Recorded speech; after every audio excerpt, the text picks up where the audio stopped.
Stupid. Good work on the latest investigation, Wandering Dogs. Thank you very much. We discovered that the mastermind you spotted was a core member of the GDS, Wang Yonghong. Yonghong? Going forward, the higher-ups will analyze what exactly they were planning. It's pretty obvious they were scheming to make some pocket money again using Rose's soy sauce. Not sure what sort of big shot he is, but that's one cheap bastard. Seriously, what a dirty VIP. Would such a big core member really do something so cheap against us just to earn some pocket money? If we just assume that, we'll waste the trump card we worked so hard for. What does this incident mean, and how can we use it during negotiations? We'd better think carefully about that. Well, Zell's definitely right. We fools shouldn't jump to conclusions. And anyway, it's the bosses and higher-ups who will have to examine that. We're the Wandering Dogs. Our job's just to sniff out prey and info and bring it back. Heard you were unwell, but you seem to be in high spirits now. I'm relieved. Thanks for your concern, actually. It's pretty embarrassing to have one of the bosses hear about that. Zell was fully back in high spirits. That dark atmosphere from before was completely gone. Zell had explained that she was just feeling bad because of a cold. Yeah, a cold. And the other three had nodded. Of course, none of the three believed she'd had a cold. They thought her memory had probably come back and making her remember something painful. But despite this, Zell had come back here. And she was acting like nothing had happened, trying to regain her everyday life. So the other three decided to act as though nothing had happened. If Zell's in high spirits, we're incredibly strong. Thanks to your recent cold, we now know full well how much we relied on you. If you're relying on me so much, I'm not sure if I'm happy or embarrassed. The four of us together in the Wandering Dogs. If even one of us is gone, there's no point. Now you're talking tough. You guys are much cooler than someone who acts the lone wolf like me. Yes, you're a nerd. He said we're cool. Sweet. Well, feeling that fortune of ours is rising. Guess we really do need our goddess of good fortune to smile. We'll keep doing better and better. This isn't exactly getting well celebration for Zell, but I've brought some good news today. Well, as usual, Richard's agreed to a fervent request of Zell's. How do you like them apples? We're in business again. Achievements must be rewarded. Zell has worked hard on your behalf. As a result in appreciation for all of you've done so far, the 4 members of the Wandering Dog have been invited to participate in this month's pasta gathering. Whoa! 3 of them yelled, then swayed as they considered those words. The pasta gathering? I'm sure you've all heard at least the name before. That's right. We're talking about that pasta gathering, the one hosted by Madame Rose. You get to eat Madame Rose's homemade pasta? That's not it, fool. It's practically a meeting of Primavera's board of directors where Madame Rose, the Grand Boss, the Consigliere, and the bosses of all the crews participate. So Meryl and Stella will be there too? Yeah, they're just too awesomely awe-inspiring. I can't believe it. It's a chance to get all the other bosses to learn our names. In other words, it's a huge chance for advancement. Are we finally gonna make it big? Oh my god, I can fuck one of them. Oh, come on, that's crazy. It's just a meeting with a meal. You're getting ahead of yourselves. But listen to this. It might not end as a mere dream. I spoke with Zell about this, so I might as well tell you all now. You've probably known that the Consigliere and I are preparing a personal bodyguard team for the Madam. Oh, this is so terrible. God! As an underworld boss, Madame Rose could find as many grim-faced sunglass-wearing guards as she wanted. However, Primavera was also an organization for the support of its countrymen. It'd be pointless if the charitable woman who went around promoting mutual aid of fellow countrymen had to do it with a squad of creepy old men as guards. So finding some young, not grim-faced guards around Rose's age was an urgent matter. The Madam is a woman. A group of all-male guards couldn't be with her at all times. In addition, such a team would need the sharp nose and fangs of guards, and would also need to understand each other and move with rapid coordination. So you can't just hire random people. Yep, he's actually talking about us. Wandering Dogs satisfy all those conditions. You might say this pasta gathering will serve as your debut and interview as well. You can act like you always do, is what I'd like to say, but don't do anything crude. You have to be elegant, so you don't tarnish Madame Rose's reputation. If we make a bad show, it'll shame Wayne. So, Wandering Dogs, here's your next mission. Between now and the pasta gathering, you've got to learn how to behave in an elegant manner. Yeah, the thing I'm worst at. Even pasta has rules and manners as to how you eat it. If you slurp it up, the other boss will laugh at you. You kidding me? There are rules for eating things? Don't be afraid, Wandering Dogs. Do you want to let this chance slip by? If they don't think we're a match for Madame Rose, we'll never move upwards. I'll do it. There you go. Oliver's ready to do it. Charles and Nina, do you want to be left behind? Just kidding. Of course an alley rat's just itching for a chance. Learning manners means we gotta eat infinite seconds. I'm willing to put up with it.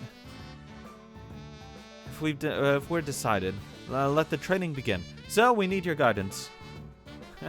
I saw this coming, so I bought a bunch of books on table manners beforehand. It's a bit sudden, but the pasta gathering is in 3 days. Come on, let's give it our all. Fucking 3 days. The three of them kneeled and listened to Zell's lecture on manners. Wayne had quietly laughed so as not to disturb them, smiling faintly at their youthfulness. You ain't gonna need any of this. Of course, the three of them hadn't noticed Wayne leaving. Their youthful eyes were glowing with this opportunity, and they burned with passionate fire. At the center of all their gazes was Zell. Her eyes also seemed to be burning, with pain and loneliness. However, it's likely no one knows the faint shadow deep inside those eyes. Zell had fiercely made a case for the Wandering Dogs participating in the pasta gathering. However, this pasta gathering was an opportunity for Hotarubi as well.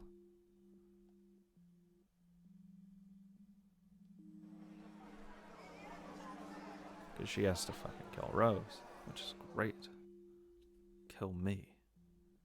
Even the noise of Chinatown didn't extend to the back alleys. In a dimly lit, disorganized room that smelled like dust, several GDS underlings were gambling. The door opened and two young women came in. Who's that? Oh, it's you, Xiaolong. Xiaolon?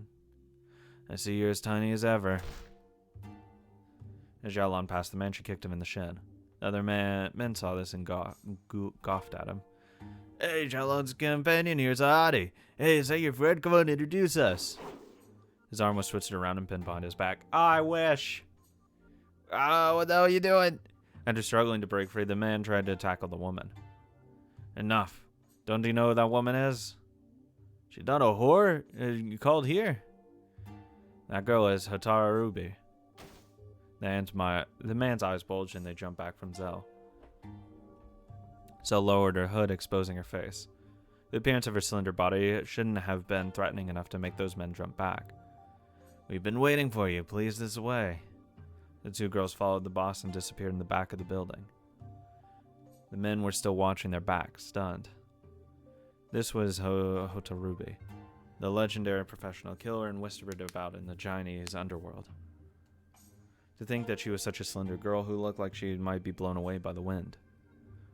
After remaining speechless for a while, the men started recounting the many terrible rumors surrounding her. However, when a professional killer becomes legendary, it means they've just about hit their expiratory date. Even the sad job she did in exchange for her father's safety probably wouldn't continue on for long. Well, this would be the last one, obviously. Once she'd die. But in the back were several shelves packed with small jars. Those jars were filled with strangely colored powders, liquids, and pastes. However, each of them were secret medicines, which could have various effects on the human body, but which left no trace of their existence. I was told to give you this poison. It's a very valuable poison. I know of none other this magnificent. It's tasteless and odorless. It's impossible for anyone to notice when it's being served. Administering a very small quantity will cause a heart attack and death a week later. Oh, fucking a week? I don't want a week later. I want fucking instant. I want fucking cyanide, dude. It was a fearsome ultimate poison, born from ancient wisdom. I mean, if you just drip fucking like hemlock or something in there. It brought death to the victim without them even realizing they'd been poisoned. Because even at the point, once you ingest all that shit, even if you notice it, it's too late. You're gonna die. Especially like cyanide. You start freaking out. It is said to have been created by a genius chemist of some dynasty amidst 1,000 years of history. However, the emperor of that time grew fearful of his too perfect poison, so he buried away both the chemist and the instructions on how to make it. Oh, thank God. However, several samples had already been created and were passed down to many influential men in history. It was whispered that this was one of those extremely rare samples.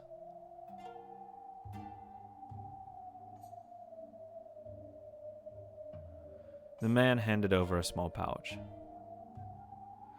Zell wordlessly took it and put it in her pocket. The target is Primavera's Mata, Rose Haibara. Your master desires for you to complete this task within the month. That's not enough time. It's too short to wait for a chance to approach Madame Rose during a meal. Please let me have at least 3 months. I'll finish my task without fail. No, your master desires for you to complete this task within the month.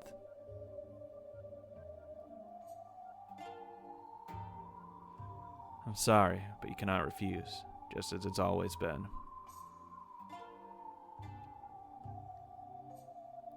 No way.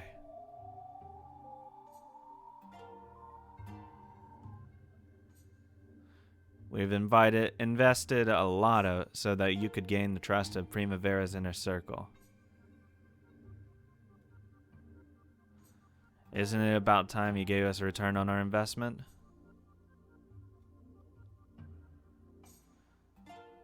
Everything from the very beginning had followed along with the scenario the GDS had thought up. Lee had succeeded in making connections with Rose and was in the process of building a friendly relationship between the two families. However, some in the council elders suspected that Lee, a member of the previous leader's faction, would conspire with Rose and raise the banner of a revolution. So they decided to send Hotarubi, their trump card, into Primavera. That seems really fucking dumb. Because if it doesn't work, you're fucked. And then you look really bad. Because you do lose Lee at that point. He does flip and raise a flag against you. Because he'd know that you're going against, you're countering everything he's done at that point. You're going behind his back. If it fails, you're fucked. It's really risky, and I don't think it's worth it. They hoped she would observe the relationship between Primavera and Lee, investigate internal matters, and if necessary, become an assassin. To do that, she would have to work her way into Primavera's inner circle. The shortest road to that would be to earn credit and gain the trust of the higher-ups. In particular, it would be effective if she could visibly protect Madame Rose from assassins. That sudden attack in Shiba was actually the work of the GDS. No fucking shit. They hired Japanese hitmen and had them attack so that no one would know it was the GDS. Of course, the attack was always supposed to end in failure. They were fake assassins, arranged simply for the purpose of earning Hotarubi credit. Jalon had told Zell about the attack right before it happened. In that instant, her memory had returned. Freaky. Matters had proceeded as planned. Her and Hotarubi, alias Zell, alias Zell, had succeeded in earning a lot of trust from Wayne, Richard, and the rest. It was probably just a matter of time before the Wandering Dogs, Zell included, were chosen to be Madame Rose's team of personal guards. When that happened, Rose's life and death would always be at the GDS's fingertips. If you care for your father's safety, you'll do good work. If you stumble, if something happens that lets them know the GDS was behind this, you'll probably never see your father again. I think it's actually brain dead to be like, oh, negotiations failed. We immediately try to fucking kill her. That's so fucking brain dead. Obviously, they think it's the GDS. I understand. I'll do it. I'll assassinate Madame Rose. I hope not.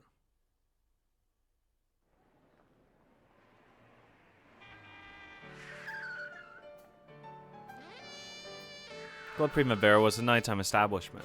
It was normal for executive guests to have lines of luxury cars parked in front of the club.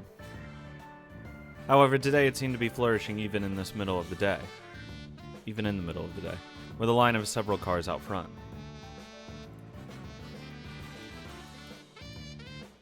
However, all the people coming out of those cars were grim-faced men who didn't look remotely like guests. One after another, the bosses of the crew serving under Primavera arrived and were welcomed in. The cars of glaring, grim-faced men surrounded the club, preventing any passers-by from coming near it. Passers-by. Rose had asked them that they avoid disturbing the neighborhood as much as possible, but if they wanted to gather together for Primavera as VIPs, there was no way around this. Yeah, really. After all, the pasta gathering were no small parties, held with close friends to save money. Used to be. However, inside the club was filled with cheery music and happy smiles. That's my kind of shit.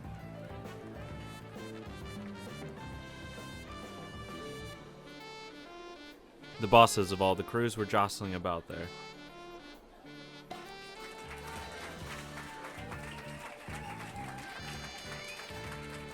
They drank, sang, and danced with beautiful women, enjoying a lively stand-up style lunch party. However, though it was called a pasta gathering, the tables were all lined with light food such as crackers and sandwiches. Pasta sticks together if it isn't freshly boiled. It wasn't well suited for serving such a large group.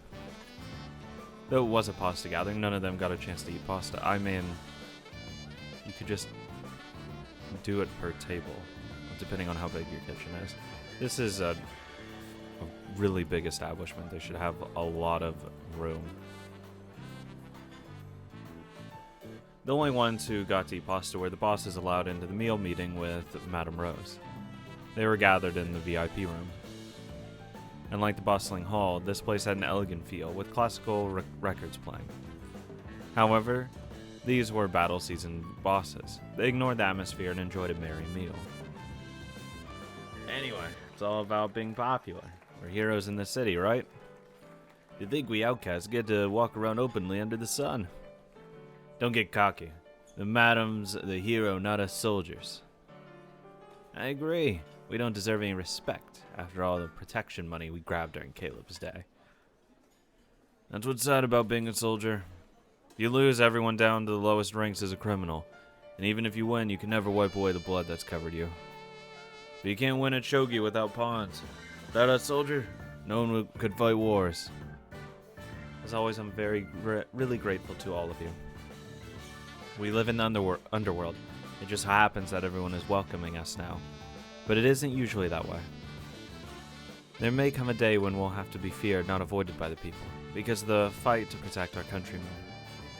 I mean, it depends on how much the GDS gets involved, and considering the GDS is being fucking dumb, hell yeah.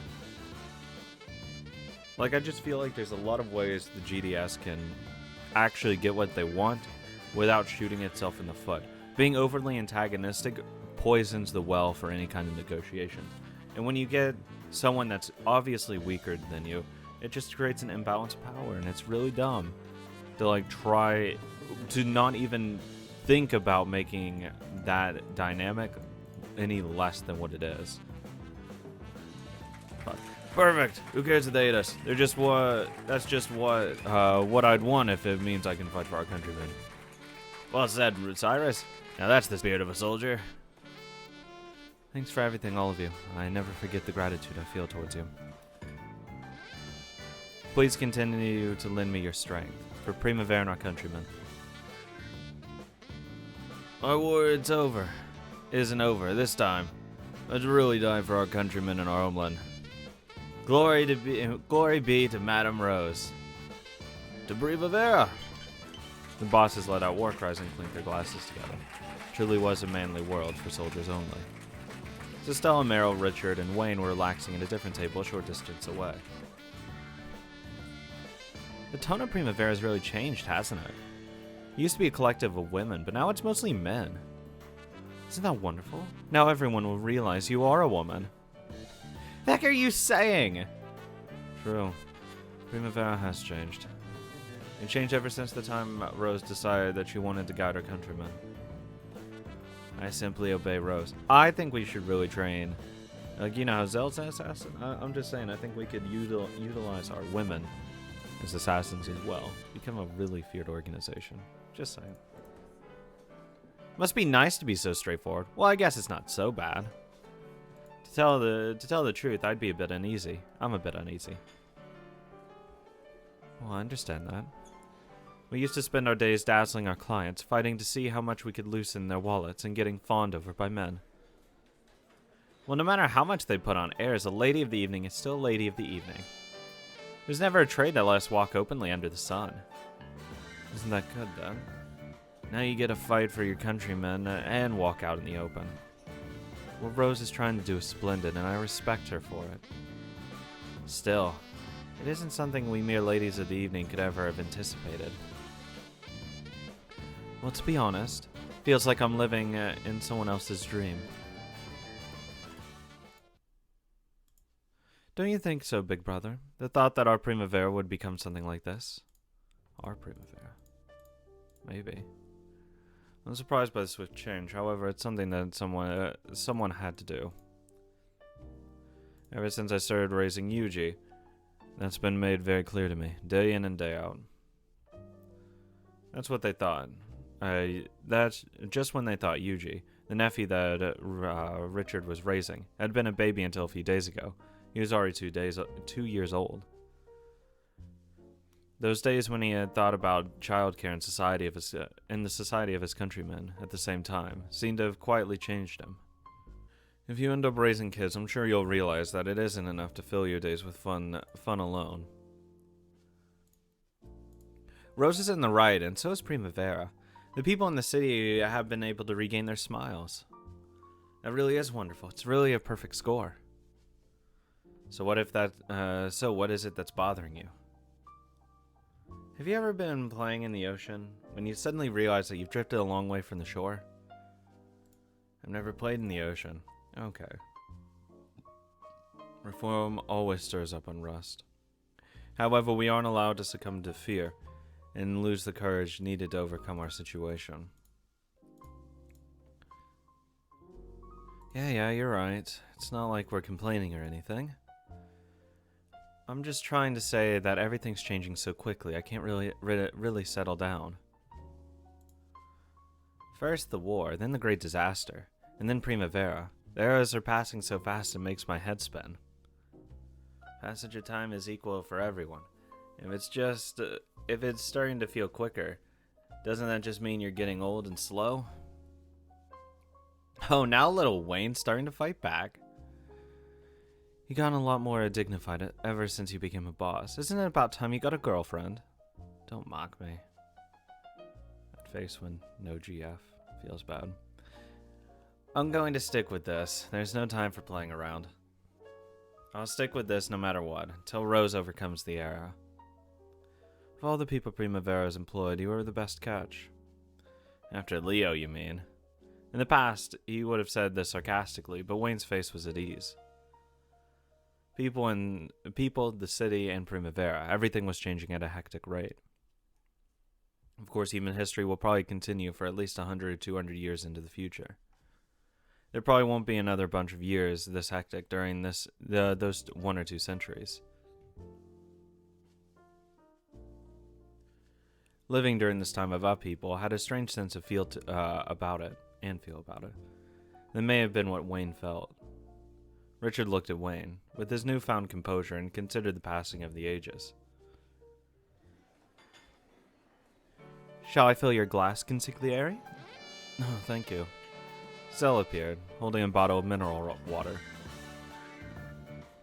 With a refined motion, she poured out at the perfect time to avoid interrupting the conversation. I like her too much. Please don't make her evil. Just, please stop. Would you ladies like some too? Sure, I'll take some. You're pretty quick on your feet. If you ever get into the fight with Wayne, come over to my crew. I'll take good care of you. Stop trying to steal people from my crew. Have you wandering dogs been getting enough to eat? How about the other 3? With a forced smile, Zell pointed towards a corner. Just as expected, Oliver and Charles had completely frozen up from the tension. can't believe I'm sitting in front of food and I can't eat it. The pasta looks so as hot as steel. I can't bring myself to stick my fork in it. The two of them were staring at the pasta, quivering with forks in their hand, while Nina was just eating. Their heads were probably spinning with dozens of table manners. It was only natural. Wayne, the boss they adored so much, was a junior member here. The bosses were a bunch of valorous men from the battlefield. There was no way the dogs could join in on their conversation. Just a day ago, they had been planning to sell themselves to the bosses and make their names known, but... Hey, Missy, I'll have seconds too. Okay. And the rest of you, how would you like how would you like some seconds? I'll take some too, just pile it right on top on there. Ha. Apparently she thought it was less awkward to act like a waitress than it was to freeze up like Oliver and Charles. Even though she'd gotten a precious invitation to participate in the pasta gathering, she was basically acting like hired help.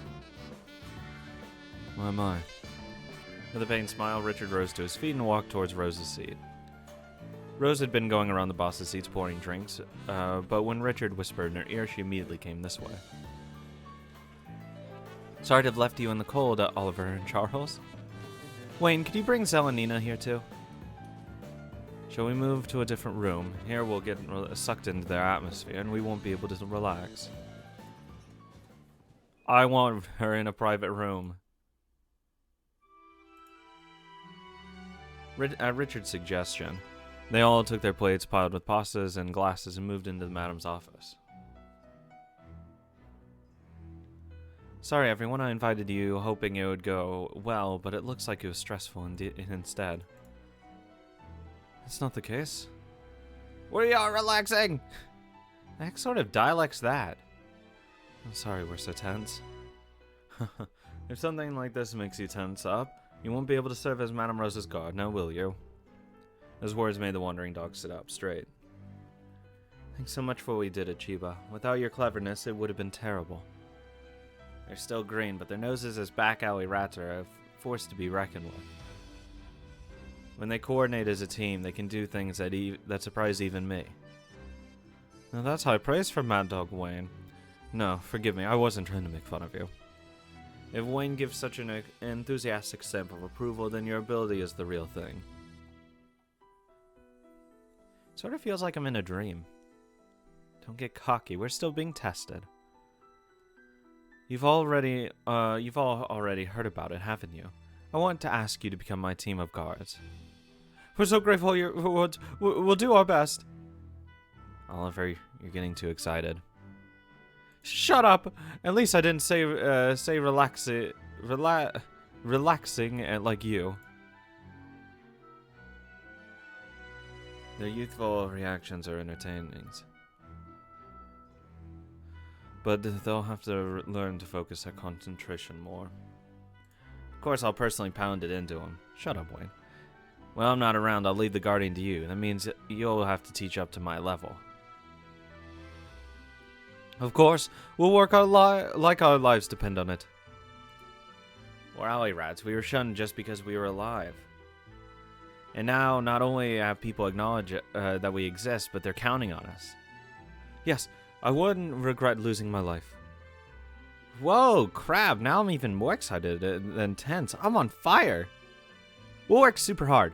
We'll definitely become strong enough to serve as Wayne's right-hand men. Very promising.